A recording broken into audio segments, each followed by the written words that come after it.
Hello' everyone, আশা কৰোঁ আপোনালোক সকলো ভালে। Good morning. আজি বতৰটো বহুত ডাৱৰীয়া, তো দৈনন্দিন গতানুগতিক কামখিনিতো কৰিবই লাগিব। আমি মহিলাসকলে কাপোৰ তিয়াই থ'লোঁ, ধুবলৈ ওলাইছোঁ, তিয়াই থোৱা নাই, ধুই আছোঁ কাপোৰ, ধুই শুকুৱাবলৈ দিলোঁ। আজি চাগে বতাহতে শুকাব, ৰ'দ একেবাৰে নাইয়ে।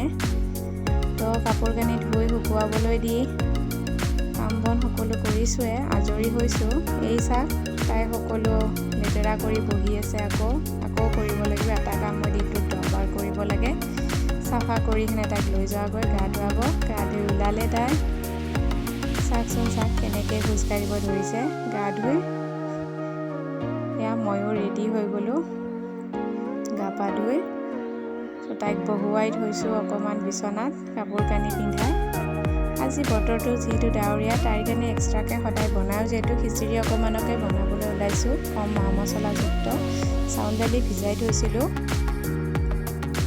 থৈ দিছিলোঁ। কম মছলা দিয়ে বনাম, তাই যিহেতু বেছি ভাল নাপায়। চ' অলপ তেল, তাইক বেছি বইলি খানা নোখোৱাওঁ, সৰু বাচ্চা সেইকাৰণে। চ' মই ব্ৰনলেছ চিকেন লৈ কিনে ফ্ৰাই কৰি অলপ কঢ়িয়াই লৈছোঁ। গোটা চিকেন তাই খাবলৈ নোৱাৰে। চ' সেনেকৈ আৰু অলপ ভাজি লৈ কম জিৰা ধনিয়া হালধিৰ গুড়ি অলপ নিমখ, চ' সেনেকৈ তাইক অলপ কম মা মছলাযুক্তৰে কৰি কিনে বনাই দিওঁ।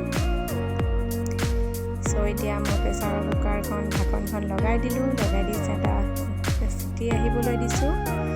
চিটি কেইটামান যোৱাৰ পিছত তাইক ওলাই দি খাবলৈ দিলোঁ। চ' খাই বৈ উঠি তাইক ফুলত পানী দিয়া শিকাইছোঁ। এইবোৰ অভ্যাস আমি ডাঙৰে সৰুসকলক শিকাই দিয়াটো বহুত ভাল। এইবোৰ অভ্যাসবোৰ গঢ়ি উঠিলে পিছলৈ ভাল হ'ব। তাই এইবোৰ কাম কৰি ভাল পায়।